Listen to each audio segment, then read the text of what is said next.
Alhamdulillah, alhamdulillah rabbil alamin wa bihi nasta'inu ala umuri dunya waddin. Asyhadu an la ilaha illallah wa asyhadu anna Muhammadan abduhu wa rasuluh. La nabiyya ba'da. Bapak-bapak, ibu-ibu, adik-adik jamaah Masjid Al-Jannah maupun bapak-bapak di lingkungan Masjid Al-Jannah, yang pertama-tama marilah kita panjatkan puji syukur kepada Allah Subhanahu wa taala yang telah memberikan kita kesehatan, memberikan kita keimanan sehingga sampai dengan hari ini kita masih diberikan Allah usia yang bisa untuk beramal tentang puasa pada hari ini. Alhamdulillah. Bapak, Ibu, dan saudara-saudara yang dimuliakan Allah, karena waktu sudah jam 5, kebetulan Ustadz Luciano sudah hadir di tengah-tengah kita, maka kita akan segera mulai untuk tausiah pada sore hari ini. Insyaallah sekarang waktunya agak maju nih. 11.54 ya. Jadi insyaallah nanti kurang lebih untuk tausiah 30 atau 35 menit. Nanti mungkin kalau Bapak Ibu ada yang mau ditanyakan, sebenarnya monggo silakan dua penanya. Jadi biar ada komunikasi dua arah. Bapak Ibu semua, marilah kita buka acara tausiah pengajian menjelang buka bersama ini dengan membaca basmalah bersama-sama. Bismillahirrahmanirrahim. Untuk selanjutnya monggo Pak Ustaz.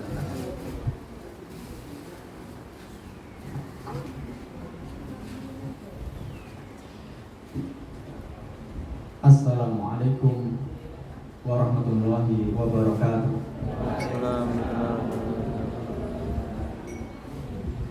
Innal hamdalillah nahmaduhu wa nasta'inuhu wa nastaghfiruh wa na'udzu billahi min shururi anfusina wa min sayyiati a'malina.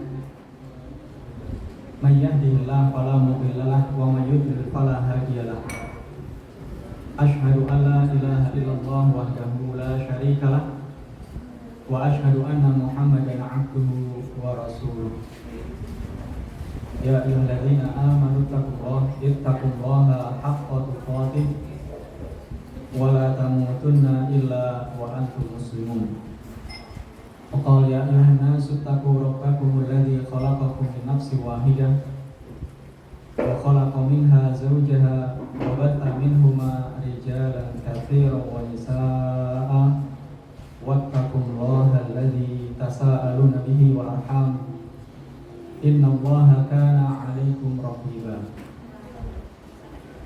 Wa qala aidan ya ayyuhalladzina amanu taqullaha wa qulu qawlan sadida yuslih lakum a'malakum wa yaghfir lakum dhunubakum wa may yuti'illaha wa rasulahu faqad faza fawzan 'azima. Amma ba'du fa inna asdaqal hadithi kitabullah wa khairal hadi hadi Muhammadin sallallahu alaihi wasallam wa syarrul umuri muhdatsatuha fa inna kulla muhdatsatin bid'ah wa kulla bid'atin dhalalah wa kulla dhalalatin finnar wa ilan nar. Dumateng pangasinipun Bapak Ibu sesepuh wonten ing masjid napa musala Masjid Al-Jannah ingkang kula hormati Bapak Ibu sedaya jamaah lan adik-adik kula ingkang kula tresnani, monggo sesarengan kula dherekaken munjukaken raos syukur dumateng Gusti Allah. Katitih wonten ing sonten punika kula lan panjenengan sami saged marak sowan wonten ing papan ingkang paling sae wonten ing alam dunya, inggih punika masjid. Tempat yang paling terbaik di muka bumi adalah masjid, dan tempat yang paling buruk adalah pasar, kata Rasulullah SAW. Jadi alhamdulillah kita bisa hadir di tempat ini dalam rangka tafaqquh fiddin, dalam rangka memperdalami agama kita, yaitu agama Islam. Imam Syafi'i mengatakan man arada dunya fa alaihi bil ilmi wa man arada al akhirah fa alaihi bil ilmi wa man arada huma fa alaihi bil ilmi. Sesentono kula lan panjenengan sami kepengin gesanipun wonten ing donya punika sukses. Mila kula lan panjenengan sami kedah pados seserepan ilmu. Pengen dados montir ingkang profesional, berarti piyambakipun kedah belajar terus menerus.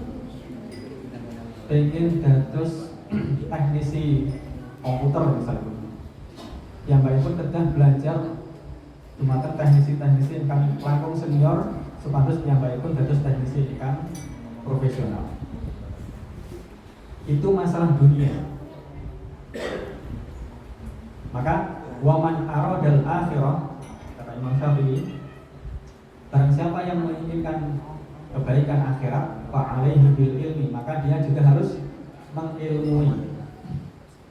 Nah, terus kelolaan panjenengan sami sampun masuk agama Islam, boten namung amargi bapa biyung kelolaan panjenengan sami minangka tiyang Islam, ananging kelolaan panjenengan sami ngrasuk agama Islam punika kanthi ngilmu. Supados napa? Supados kula lan panjenengan sami ngibadah menika boten muspro.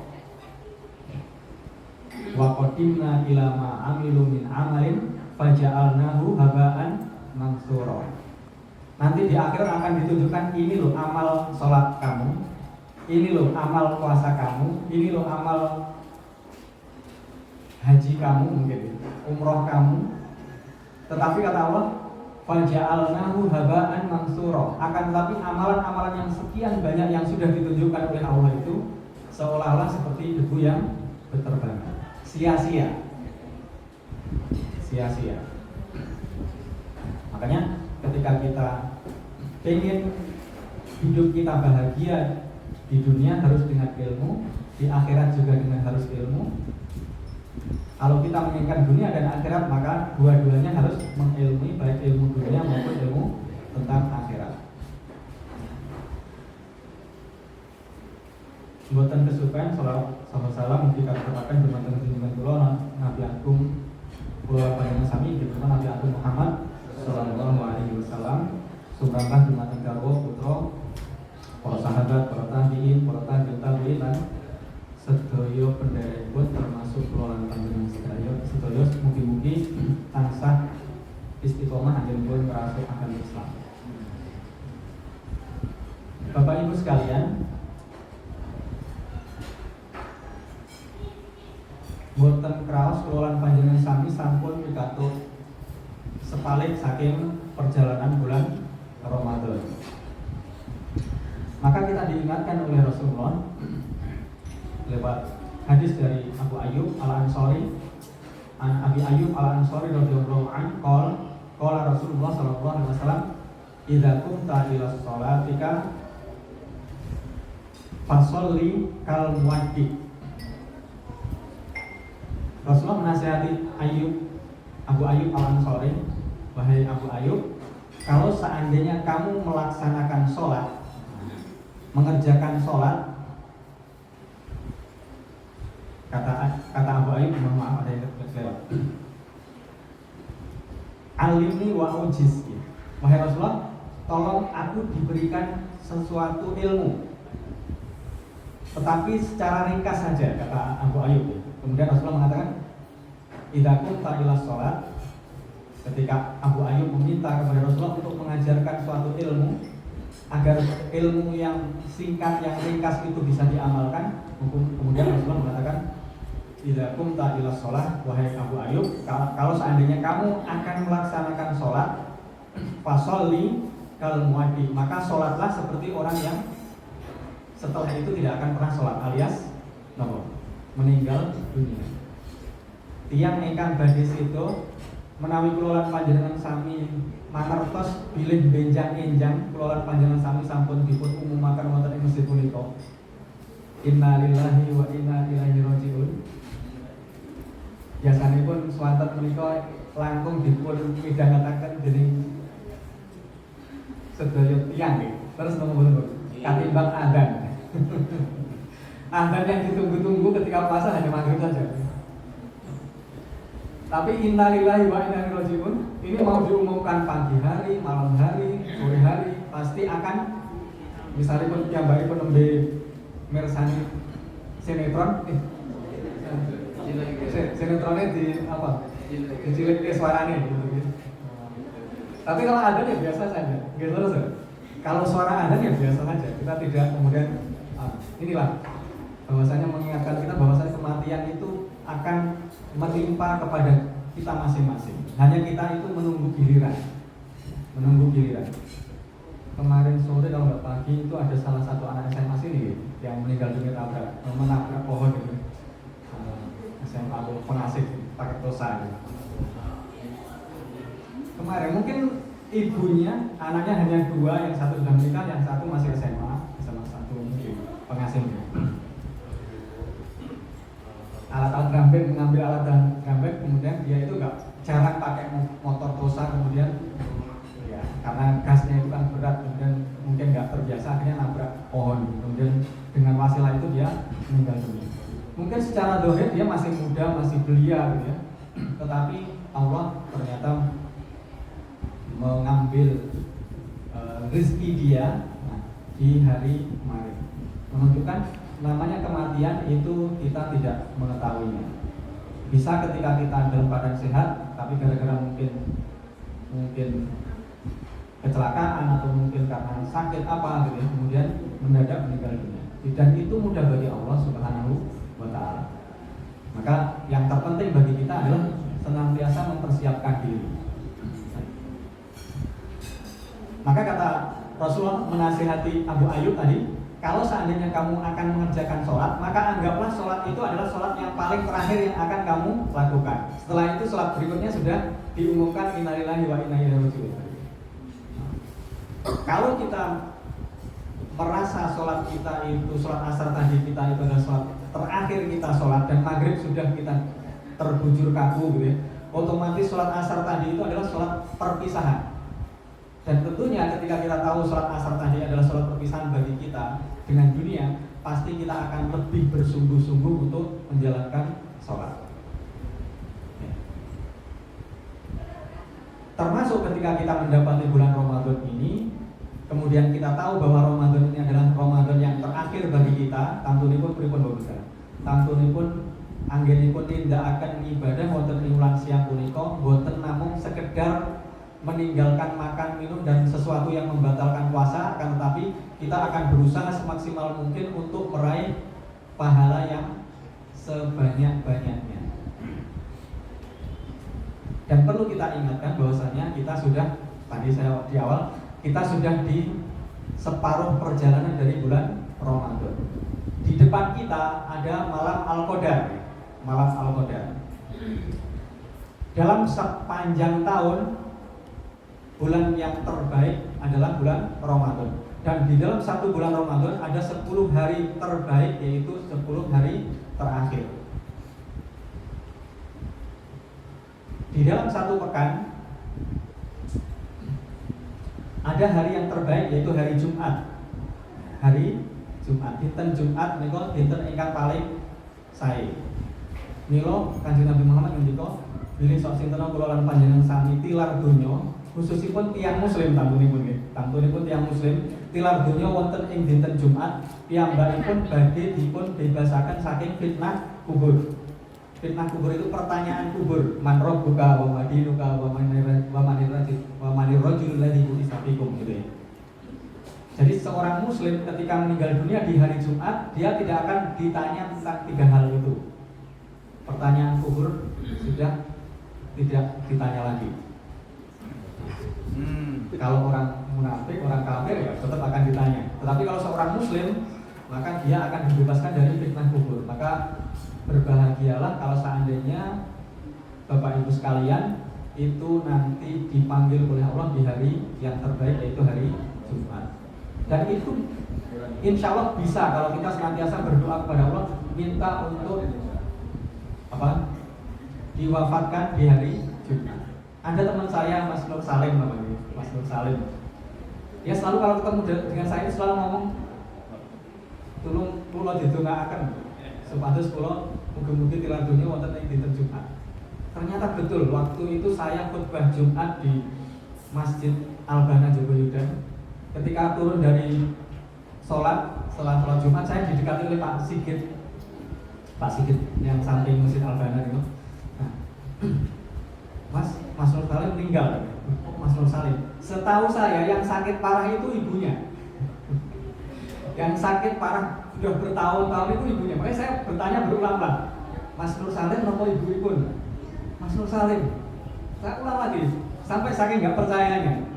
Karena masih beberapa hari masih ketemu. Karena dia kerjanya di kantor PDM, kantor pimpinan daerah Muhammadiyah di Pates itu. Kemudian hampir setiap hari itu ketemu. Maka ketika Pak Sigit menyampaikan ke saya, Mas Nur Salim meninggal, saya nggak percaya. Makanya saya tanya ulang. Dan alhamdulillah dia meninggal di hari Jumat. Maka sekali lagi Bapak Ibu sekalian, hari yang terbaik di dalam satu pekan adalah hari Jumat. Kemudian waktu yang terbaik di dalam setiap hari adalah sepertiga malam. Waktu yang terbaik dalam sehari semalam itu adalah sepertiga malam. Maka di bulan Ramadan itu ada malam yang terbaik sepanjang tahun. Namanya malam Al-Qadar. Malam Al-Qadar. Kalau malam Lailatul Qadar itu double malam ya, berarti.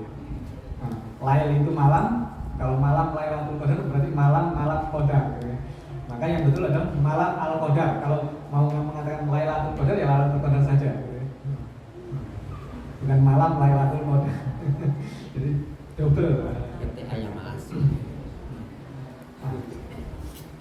Jadi seharusnya kita di bulan Ramadan ini sebagaimana Rasulullah itu apa ya? Di akhir bulan Ramadan beliau dari Aisyah radhiyallahu anha bahwasanya Aisyah radhiyallahu anha berkata, karena Rasulullah sallallahu alaihi wasallam bahwasanya Rasulullah sallallahu alaihi wasallam idza dakhala al-ashru, ketika Rasulullah itu masuk di 10 akhir bulan Ramadan. Terus kula lan panjenengan sami sampun meh dumugi 10 akhir wonten ing bulan Ramadan. Syadda mi'zarahu, Rasulullah mengencangkan ikat pinggangnya, mengencangkan sarungnya. Ini ada dua penafsiran. Mengencangkan ikat pinggangnya ini, tafsiran pertama adalah beliau tidak menggauli istri-istrinya. Itu yang pertama, pendapat pertama. Pendapat yang kedua, ketika kita akan melakukan sesuatu itu pasti akan mengencangkan ikat pinggangnya itu supaya bersemangat melakukan amalan-amalan yang akan dilaluinya. Kemudian wa ahya lailahu, kemudian Rasulullah menghidupkan malam-malamnya.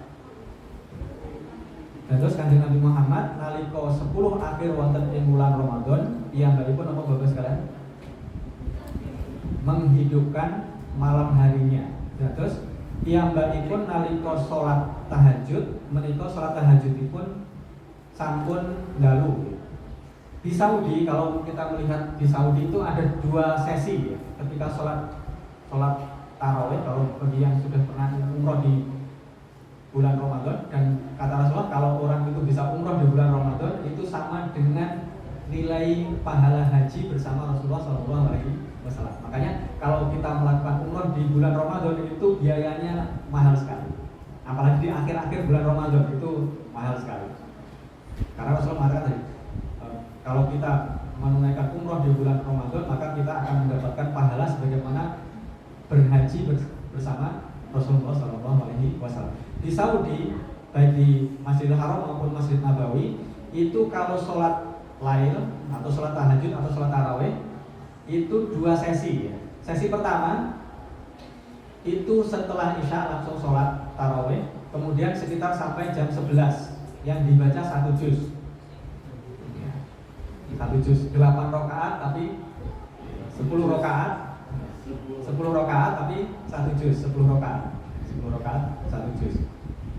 Kemudian nanti berhenti nanti sekitar jam 1 itu akan mulai sholat tarawih lagi. Makanya dinamakan tarawih, banyak istirahatnya. Idealnya tarawih itu ya dilakukan mungkin 2 rakaat atau 4 rakaat, kemudian berhenti lama gitu ya, mungkin ngunjuk teh atau ngunjuk kopi dia ngajengan kemarin terus gitu, makanya bisa sampai pagi hari gitu. Namanya itu tarawih, banyak berhentinya, banyak istirahatnya. Kalau kita seperti itu mungkin sampun jamaah pun sampun bubar. Istirahat 5 menit saja mungkin setiap mungkin 4 rakaat atau 2 rakaat itu istirahat 5 menit terus kesukaan ini imamnya gitu. Sebenarnya artinya tarawih itu kan banyak istirahatnya. Nah, makanya di Saudi kalau yang termin kedua itu mulai jam 1 sampai menjelang subuh. Ya, mungkin sekitar setengah jam sebelum subuh itu sudah selesai. Yang dibaca 2 juz. Kalau tadi yang 10 rakaat itu 1 juz, kalau yang ini 20 rakaat tapi 2 juz. Jadi 30 rakaat setiap malam. Nanti witirnya hanya 1 rakaat atau 3 rakaat. Biasanya 1 rakaat. 1 atau 3 biasanya. Sesuai dilihat jamnya, biasanya imamnya itu akan melihat jamnya ini kira-kira sahurnya ini terlalu tergesa-gesa atau tidak. Kalau tergesa-gesa ya mungkin hanya 1, kalau tidak ya 3 rakaat. Dan terus Rasulullah nalika akhir bulan Ramadan, 10 akhir bulan Ramadan yang pun membangunkan seluruh keluarganya, istri-istrinya, anak-anaknya, putri-putrinya, kemudian menantu-menantunya dibangunkan oleh Rasulullah SAW supados nguripaken dalunipun wonten ing 10 akhir bulan Ramadan. Dihidupkan. Kata Ibnu Mas'ud ketika ditanya oleh seseorang, wahai Ibnu Mas'ud, kira-kira kapan Lailatul Qadar itu diberikan kepada kita? Kemudian Ibnu Mas'ud mengatakan, hidupkanlah 10 malam terakhir, insya Allah kamu pasti akan mendapatkan malam Al-Qadar. Simple. Sebab malam Al-Qadar itu bisa terjadi 21, bisa terjadi 23, bisa terjadi 25, bisa terjadi di 27, 29 gitu. Bahkan bisa terjadi di malam genap. Makanya ingkang saged menawi kula panjenengan sami saged nindakaken salat jamaah Isya lan salat tarawih. Syukur-syukur ndalunipun saged iktikaf wonten ing masjid, salat subuhipun nderek jamaah malih ing masjid, insyaallah menika sampun pikantuk saperanganipun malam Al-Qadar.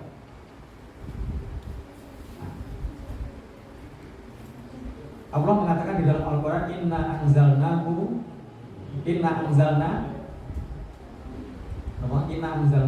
fi lailatul qadar. Sesungguhnya kami telah menurunkannya, yaitu menurunkan Al-Quran itu pada malam Al-Qadar. Terus Al-Quran punika dipun turunaken dari Gusti Allah saking Lauhul Mahfuz ke Baitul Izzah, itu satu Al-Quran 30 juz maksudnya. Terus kemudian dari Baitul Izzah diturunkan ke dunia itu sesuai dengan kejadian di saat itu. Dan terus berangsur-angsur diturunkan dari Baitul Izzah ke langit dunia itu berangsur-angsur sesuai dengan kejadian. Dan terus ternyata sesuatu yang menyangkut dengan Al-Quran itu akan dimuliakan oleh Allah Subhanahu wa Ta'ala. Malam yang di situ diturunkan Al-Quran maka menjadi malam yang paling mulia. Orang yang diberikan wahyu berupa Al-Quran yaitu siapa? Kanjeng Nabi Muhammad SAW. Orang yang membawa wahyu Al-Quran yaitu malaikat Jibril menjadi malaikat yang paling mulia. Maka sekali lagi Bapak-Ibu sekalian, kita jangan sampai di akhir-akhir bulan Ramadan justru tidak semangat membaca Al-Quran, menghidupkan malam-malam terakhir di bulan Ramadan dengan amal-amal yang soleh. Di antaranya adalah Allahumma innaka afuwun tuhibbul afwa fa'fu anni. Terus zikir punika ampun dipun tilas. Allah, ketika Aisyah bertanya, wahai Aisyah, wahai Rasulullah, ketika Aisyah bertanya kepada Rasulullah, wahai Rasulullah, ketika aku mendapati malam Al-Qadar, maka apa yang aku ucapkan? Apa zikir yang akan aku ucapkan? Maka Rasulullah mengatakan, Quli Allahumma innaka afuwun tuhibbul afwa fa'fu anni. Wahai Aisyah, kalau kamu menjumpai malam Al-Qadar, maka ucapkanlah Allahumma innaka afuwun tuhibbul afwa fa'fu anni. Gusti Allah, Engkau adalah zat yang maha pemaaf, dan Engkau mencintai orang-orang yang meminta maaf, maka maafkanlah aku. Dan terus kita meminta maaf, meminta ampunan kepada Allah Subhanahu wa Ta'ala. Kita Bapak Ibu sekarang kata lepati pun atau kata kesayangan pun. Menawi kelolaan panjenengan sami menongko manungso itu kan insan ya. Insan itu adalah likas roti akto ini. Likas roti akto aunisianihi. Manusia dikatakan insan karena banyak lupanya. Pelupa. Makanya dinamakan insan. Insan itu artinya pelupa. Mila keluaran panjenengan sami nalika malam-malam Al-Qadar seharusnya banyak berzikir. Kalau kita bosan dengan Allahumma innaka afuwun, maka kita ganti dengan yang lain. Misalnya pun apa Bapak sekalian? Misalnya Astagfirullahaladzim wa atubu ilaihi, Astagfirullahaladzim wa atubu ilaihi. Sak kata-katahipun boten usah dipun eta. Menawi sampun bosen kalian istighfar, mungkin kalian zikir ingkang sanesipun. Misalipun apa? Allahumma a'tik riqabana wa riqaba abaina wa ummahatina minan nar. Duh Gusti Allah, kula nyuwun dumateng paduka supados mbuset asma kula lan asma bapa biyu kula saking neraka. Dan terus kula lan panjenengan sami kedahipun saben-saben dalu kula lan panjenengan sami nyuwun dumateng Gusti Allah supados asmanipun kula lan panjenengan sami menika dipun busek saking catatan yang ada di dalam neraka. Nama kita itu supaya dihapus dari neraka dan kita bisa dimasukkan ke dalam surganya Allah Subhanahu wa Ta'ala. Wa dzalika kullalailah, kata Rasulullah, walillahi utaqo. Dan Allah memiliki penghapusan nama kita dari neraka. Wa dzalika kullalailah, dan itu terjadi pada setiap malam. Menawi wonten ing malam pertama kula lan panjenengan sami dereng dipun busek asma kula lan panjenengan sedaya wonten ing neraka, mungkin hari kedua. Kalau tidak hari kedua ya hari ketiga, hari keempat, hari kelima. Terus kita berdoa, maka jangan bosan untuk mendoakan ini. Allahumma a'tik riqabana wa riqaba abaina wa ummahatina minan nar. Ya Allah, hapuskanlah nama kami, nama ayah ibu kami dari neraka. Kalau mau ditambah pasangan kami berarti Allahumma a'tik riqabana wa riqaba azwajina wa abaina wa ummahatina minan nar. Kalau bisa benar bisa berubah-ubah ya. Kalau pasangan kita berarti Allahumma a'tik riqabana wa riqaba azwajina minan nar. Kalau mau ditambah lagi Allahumma a'tik riqabana wa azwajina wa dzurriyyatina minan nar. Dengan redaksi-redaksi seperti itu. Intinya, ya Allah, hapuskanlah namaku dan nama pasanganku, nama suamiku, nama istriku, nama anak-anakku, anak keturunanku dari api neraka. Nah, basa Arab pun kangelan nggih, basa Jawa mboten apa-apa. Insyaallah Allah sampun mangertos napa ingkang dados resep kula lan panjenengan sedaya. Tapi itu dilakukan setiap malam, terus dilakukan. Kemudian sebelum 10 hari terakhir seharusnya kita berdoa kepada Allah juga, Allahumma balighna lailatal qadar. Ya Allah, sampaikanlah umurku untuk menjumpai malam al-qadar. Allahumma balighna lailatal qadar. Ada yang mengatakan lailatul qadar, tapi kalau sesuai dengan nahwunya itu Allahumma balighna lailatal qadar. Ya Allah, sampaikanlah umur kami itu sampai malam menjumpai malam Al-Qadar. Napa kok keistimewaan malam Al-Qadar? Malam Al-Qadar itu khairun min alfi syahr. Kata Allah dalam Al-Qur'an tadi, khairun min alfi syahr. Lailatul Qadar itu adalah malam yang lebih baik daripada 1000 bulan.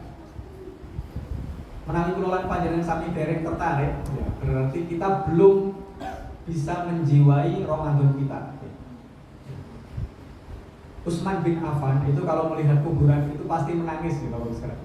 Utsman bin Affan menantu Rasulullah SAW yang paling yang paling dicintai oleh Nabi, karena Utsman itu orang yang sangat bersahaja, sederhana, walaupun kaya raya tetapi beliau sangat sederhana. Bahkan kalau ada Umar masuk ke ruangan itu Rasulullah biasa saja. Umar masuk ke ruangan biasa saja. Tapi ketika Utsman mau masuk ruangan, Rasulullah itu membenahi pakaiannya, duduknya dan seterusnya. Kenapa? Karena dia melihat Utsman itu adalah seseorang yang sangat bersahaja, yang sangat sederhana. Bahkan Utsman itu adalah orang yang sangat pemalu. Malaikat saja itu saking saking senangnya dengan Utsman karena sifatnya yang pemalu itu. Utsman ketika melihat kuburan itu kenapa menangis? Para sahabat bertanya, wahai Utsman, kenapa Anda setiap melihat kuburan itu pasti menangis? Pasti menangis ya, bukan hanya sesekali menangis, tapi pasti menangis. Kemudian Utsman Kemudian Utsman mengatakan, wahai sahabat-sahabatku, sesungguhnya aku ingat akan kematian. Kemudian para sahabat mengatakan, bukankah Anda termasuk orang yang dijamin oleh Rasulullah masuk ke dalam surga? Di antaranya hadisnya Abu Bakar bil Jannah, Umar bil Jannah, Utsman bil Jannah dan seterusnya ya. Ada 10 sahabat yang dijamin oleh Rasulullah masuk surga. Utsman itu urutan ketiga, Utsman bil Jannah. Engkau ini sudah dijamin oleh Rasulullah masuk ke surga. Kemudian Anda termasuk menantu Rasulullah, orang yang sangat dicintai oleh Rasulullah. Tetapi kenapa Anda selalu ketika melihat kuburan itu menangis? Bahkan Rasulullah menggelari Utsman itu adalah Dzun Nurain, orang yang mempunyai 2 cahaya. Kenapa diberi gelar 2 cahaya? Karena Utsman itu satu-satunya manusia yang berhasil menikahi putrinya seorang Rasul 2 orang sekaligus. Sepanjang sejarah dari Nabi Adam sampai hari kiamat itu tidak ada orang yang berhasil menikahi putrinya seorang Rasul atau Nabi 2 kali. Utsman pernah menikah dengan Ruqayyah pertama. Kemudian ketika Ruqayyah meninggal dunia, Utsman beberapa tahun kemudian menikah dengan putrinya Rasulullah yang berikutnya itu Ummi Kalsum. Nah, makanya Rasulullah menggelari dia itu Dzun Nurain, orang yang mempunyai 2 cahaya. Nah, makanya sekali, kenapa Utsman menangis? Memang betul Rasulullah telah menjaminku masuk ke dalam surga, tetapi Rasulullah tidak pernah menjaminku untuk terbebas dari azab kubur. Makanya di dalam kita sholat itu, di tahiyat itu kan ada permohonan kepada Allah agar kita dijauhkan dari fitnah kubur. Terus benar bagus kan? Bahkan kalau kita sholat tidak membaca itu, kata para masyayikh di Fatwa Lajnah Daimah, itu sholat kita harus diulang. Kalau kita punya anak kok nggak baca itu, Allahumma inni a'udzubika min adzabi jahannam dan seterusnya itu sholatnya harus diulang. Kalau kita anak kita, kamu tadi sholat tahiyatnya baca ini enggak? Allahumma, kalau nggak langsung baca lupa nih. Mungkin ada bicara apa mungkin nanti mahya wal nanti masih di dajjal itu ya terakhir. Itu sholatnya harus diulang. Tanglet putra wayah, rumah tahiyat moco itu orang. Orang ya tahiyat bacanya itu. Nah, berarti sholatnya harus diulang. Makanya Utsman mengatakan kepada para sahabat tadi, memang Rasulullah telah menjaminku masuk surga, tetapi Rasulullah tidak pernah menjaminku saya terbebas dari azab kubur. Azab kubur. Dan azab kubur itu pasti terjadi, Bapak sekalian. Pasti terjadi. Jadi ketika kita itu dikuburkan, itu akan didatangi dua malaikat, yaitu Munkar dan Nakir. Kemudian fayujlisani, kemudian malaikat itu akan mendudukkan kita di alam kubur. Itu kita didudukkan, walaupun secara fisik mungkin tetap akan terbujur, tetapi malaikat sebetulnya mendudukkan. Ketika orang yang mengantar jenazah itu semuanya pulang, maka jenazah yang baru dikuburkan itu didudukkan oleh malaikat. Kemudian dia akan ditanya tentang 3 hal. Man rabbuka, siapakah Rob kamu? Wa ma dinuka, dan apa agamamu? Wa manir rajulul ladzi bu'itsa fikum, dan siapakah orang yang diutus untuk kamu? Maksudnya rasul kamu itu siapa? Kalau waktu Nabi Nuh ya berarti rasulnya Nabi Nuh, dan seterusnya ya. Kalau kita Nabi Muhammad berarti Muhammad sallallahu alaihi wasallam. Dan itu bukan pertanyaan kuis, Bapak sekalian. Kalau pertanyaan kuis mungkin bisa dihafal, sagedipun hafal. Ananging menika pertanyaan yang membutuhkan konsekuensi kita ketika kita hidup di dunia. Kalau kita di dunia itu menjalankan perintah Allah dan menjalankan perintah Rasul dengan baik, Pak, insya Allah kita akan mudah menjawabnya. Senajan to keluaran panjenengan sami boten nate belajar bahasa Arab. Senajan keluaran panjenengan sami boten saged matur ngagem bahasa Arab babar belas sekalipun, Pak, insya Allah keluaran panjenengan sami saged jawab pertanyaan malaikat niku ngagem bahasa Arab ingkang lipis, insya Allah. Ananging menawi tiyang punika senajan to keturunan Arab lan lancar basa Arabipun, ananging nalika dipun tangleti dening malaikat wau, tiyang baikipun boten bakal saged jawab napa ingkang dados pitakenanipun malaikat. Jadi pertanyaan ini pertanyaan yang membutuhkan konsekuensi kita ketika kita hidup di dunia. Menawi wonten ing alam dunya kula lan panjenengan sami ngestokaken dawuhipun Gusti Allah lan Kanjeng Nabi Muhammad, Pak, insyaallah kula lan panjenengan sami badhe lancar napa grudal-grudul niku. Pak, insyaallah badhe lancar anggenipun jawab napa pitakenanipun malaikat wau. Maka kemudian ketika orang ini lancar menjawab pertanyaan itu, maka kata Rasulullah itu dari alam kuburnya itu akan dihamparkan permadani, dan permadani itu akan sampai ke pintu surga, dan baunya surga itu sampai masuk ke alam kuburnya. Kata Rasulullah dalam hadis itu. Dan terus dari alam kubur itu akan dihamparkan permadani dari alam kubur itu sampai ke surga, dan bau wanginya surga itu sampai ke alam kuburnya. Dan dia akan didatangi oleh orang yang sangat tampan. Kalau yang perempuan yang sangat cantik, katanya. Kemudian dia bertanya, Man anta, siapakah anda ini? Ana amaluka sholih, saya ini adalah amal kamu yang soleh dulu, yang baik dulu ketika kamu hidup di dunia. Dan orang ini akan menemani dia sampai hari kiamat. Dan terus menawi tiang punika sae, tiang ingkang sae badhe jawab pertanyaanipun malaikat wau, pitakenanipun malaikat wau kanthi lancar lan sabibaripun itu dipun hamparaken permadani dari alam kubur sampai ke surga, dan dia akan ditemani oleh orang yang sangat tampan atau sangat cantik sampai hari kiamat.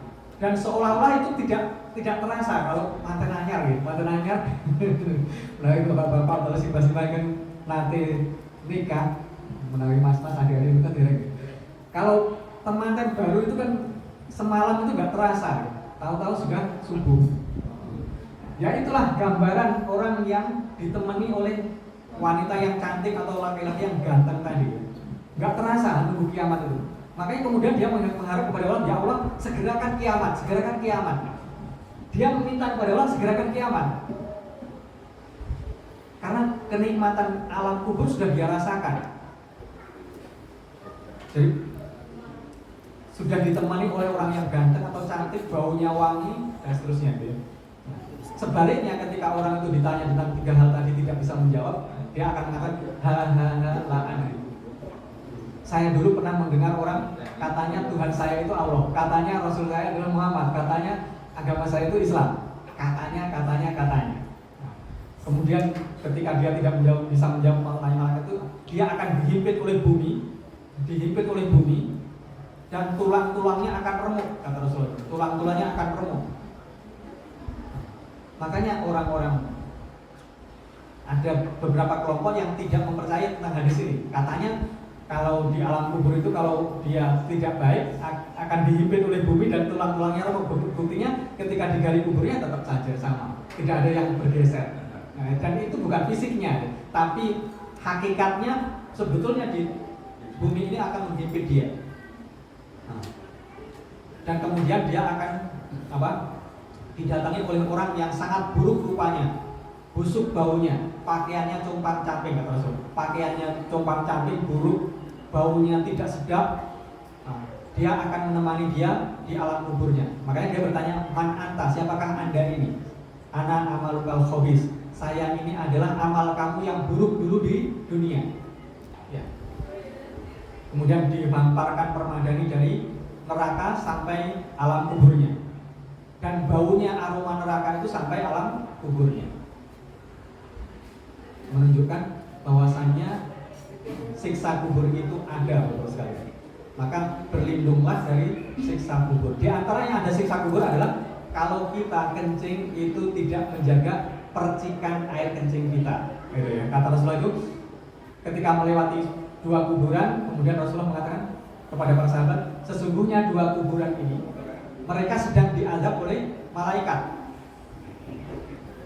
Kemudian para sahabat bertanya, kenapa wahai Rasulullah? Dua kuburan ini diazab oleh Allah. Kemudian Rasulullah menerangkan, karena orang ini yang pertama kuburan ini suka namimah. Namimah itu apa ya? Mengadu domba. Supados congkrah antawisipun setunggal sederek kalian sederek sanes dipun apa nggih? Kongkori supados musuhan. Itu namimah. Akhirnya dia jadi musuhan. Kemudian ketika meninggal dunia maka dia diazab di kuburnya, di alam kuburnya. Kemudian kuburan yang kedua, dia tidak bisa menjaga percikan dari air kencingnya. Mila Kanjeng Nabi Muhammad menika nalika wonten ing dalemipun piyambakipun nalika buang air kecil itu berusaha untuk jongkok supaya air percikannya itu tidak mengenai pakaiannya.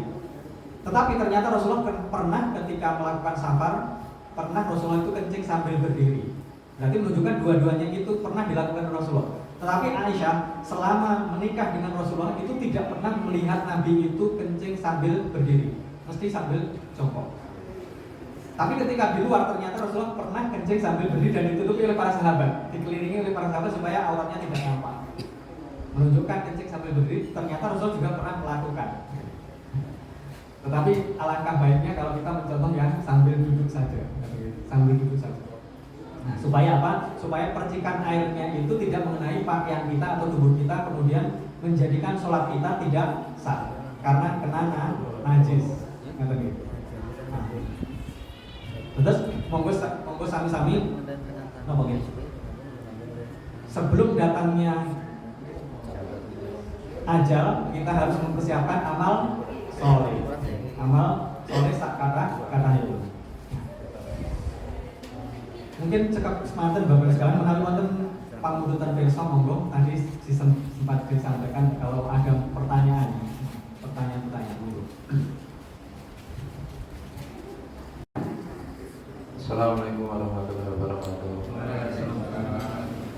Ini saya mau nanya sedikit Pak Ustadz tentang mati syahid. Apakah kalau kecelakaan itu termasuk mati syahid?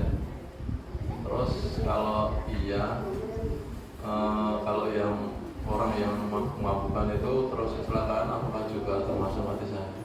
Itu aja Pak Ustadz. Terima kasih. Assalamualaikum warahmatullahi wabarakatuh.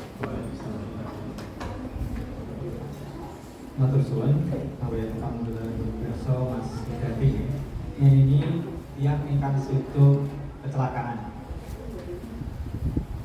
Untuk meninggal yang syahid atau syuhada, orang-orang yang mati syahid, yang mengetahui hanyalah Allah Subhanahu wa Ta'ala. Dan terus kelolaan panjenengan sami boten saged tiyang ingkang tilar donya misalipun kecelakaan menika termasuk mati syahid napa boten. Sebab antara satu dengan yang lainnya itu berbeda-beda niatnya. Termasuk yang melakukan peperangan sekalipun kadang secara zahir dia mati syahid, tetapi bisa saja ternyata niat dia berperang itu bukan karena Allah tetapi karena ingin dipuji oleh manusia, supaya dia terkenal orang yang pemberani dan seterusnya. Makanya yang bisa memberikan gelar syuhada itu hanyalah Allah Subhanahu wa Ta'ala. Walaupun secara zahir kalau mungkin orang berperang di jalan Allah itu insya Allah dia mati syahid, tetapi yang bisa memberikan gelar dia syuhada itu hanyalah Allah Subhanahu wa Ta'ala. Termasuk orang yang meninggal dunia karena kecelakaan, itu juga kita tidak bisa memvonis atau mengklaim dirinya meninggal dunia karena kebaikan misalnya, kemudian diberi derajat dengan mati syahid. Walaupun mungkin untuk menjalankan kebaikan, misalnya ya tadi yang anak SMA itu kan mengambilkan alat-alat gambir untuk sekolahan ya. Tetapi sekali lagi untuk derajat kematian yang apalagi sampai level syuhada atau syahid itu hanyalah Allah yang mengetahui. Kita mungkin secara zahir akan mengatakan itu mati yang baik, gitu aja. Mungkin meninggal dengan cara yang baik, cara yang baik. Termasuk orang yang meninggal dunia karena tenggelam, karena sakit perut dan seterusnya, itu kan termasuk meninggal yang baik. Nah, tetapi kita tidak bisa mengatakan dia mati syahid atau bukan. Jadi yang mengetahui dia mati syahid atau syuhada itu hanyalah Allah Subhanahu wa Ta'ala. Wallahu a'lam bishawab.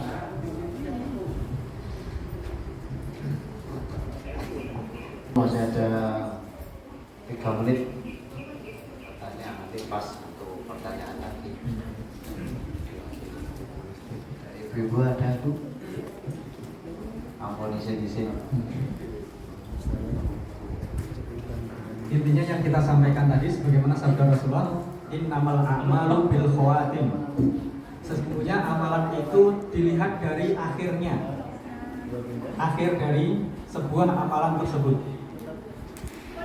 Ada seorang santri di salah satu pondok yang cukup ternama, tapi saya tidak boleh menyebutkan nama pondoknya karena adabnya di dalam Islam itu kalau keburukan itu tidak boleh menyebutkan nama atau tempatnya. Tapi kalau kebaikan itu kita boleh menyebutkan namanya. Tapi kalau keburukan itu tidak boleh menyebutkan nama. Ada sebuah pesantren yang dia punya program, kalau dia sudah lulus dari pesantren itu santrinya harus mengabdi di sebuah pondok pesantren atau bahkan di luar negeri. Ada seorang santri yang ketika nyantri dia sering juara terus ketika nyantri, terkenal baik, soleh gitu. Bahkan dia mengabdi di Mesir, tidak di Indonesia, mengabdinya dia di Mesir, di negara Mesir. Ternyata di Mesir itu malapetaka bagi dia, malapetaka bagi dia. Kenapa? Di Mesir ternyata dia kenal dengan seorang tokoh liberal namanya Hasan Hanafi. Hasan Hanafi. Hasan Hanafi ini tokoh liberalnya orang Mesir. Kemudian mantan santri yang dari Indonesia ini ketika berdakwah di Mesir bukannya mewarnai orang-orang Mesir, tapi justru mendapatkan pemikiran yang sesat, yaitu liberal, Islam liberal. Dan kemudian dia punya pemahaman bahwasannya sholat itu tidak wajib. Sampai selevel itu, sholat itu tidak wajib. Dan kemudian akhirnya dia meninggal dalam keadaan liberal itu. Yang mana dia ketika nyantri, ketika dia menjadi seorang santri di sebuah pesantren, dia santri yang terbaik di angkatannya dan ibadahnya sangat baik. Ternyata ketika dia di luar negeri justru menjadi malapetaka bagi dia dan kemudian meninggal dalam keadaan su'ul khotimah. Maka sekali lagi, yang terpenting sebuah amalan itu adalah yang terakhir. Sebagaimana Allah mengatakan walal akhiratu khairul laka minal ula. Dan sebuah hal itu akan dinilai yang paling akhirnya. Syukur-syukur wiwit awal Ramadan menika sampun sae, pertengahan sae, penutupipun Ramadan langkung sae malih. Urip kula lan panjenengan sami, gesang kula lan panjenengan sami wonten ing alam donya wiwit alit sampun dipun didik tiyang sepuh kula lan panjenengan sami kanthi sae. Remaja dados lare-lare ingkang sae, nalika nikah dados tiyang-tiyang ingkang sae lan dados tiang sepuh gadah putra wayang dudi dados tiang-tiang ingkang sae. Ngaten nggih. Intinya innamal a'malu bil khawatim. Sesungguhnya amal itu akan dinilai kata Rasulullah di akhirnya. Akhirnya baik atau tidak. Ngaten nggih. Mekaten semanten Bapak Ibu sekalian menawi kathah lepatipun kula nyuwun pangapunten lan menawi wonten leresipun menika saking Allah lan Rasulipun kula nyuwun pangapunten sangat awit lepatan kula basa kula ingkang boten pas kalian basa Jawi ingkang leres kula nyuwun pangapunten sangat. Akhirul kalam, wassalamualaikum warahmatullahi wabarakatuh.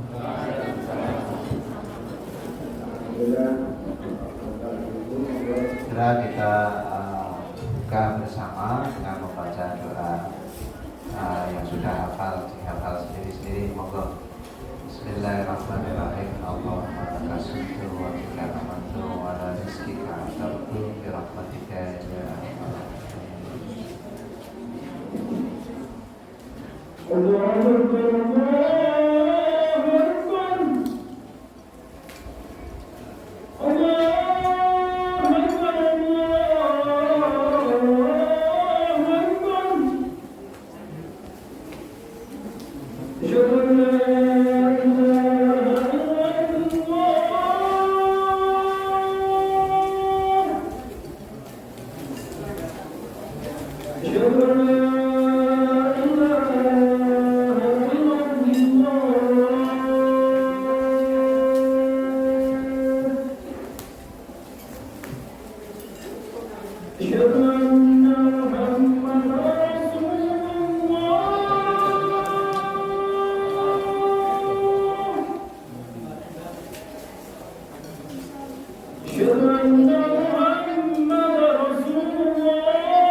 Hayya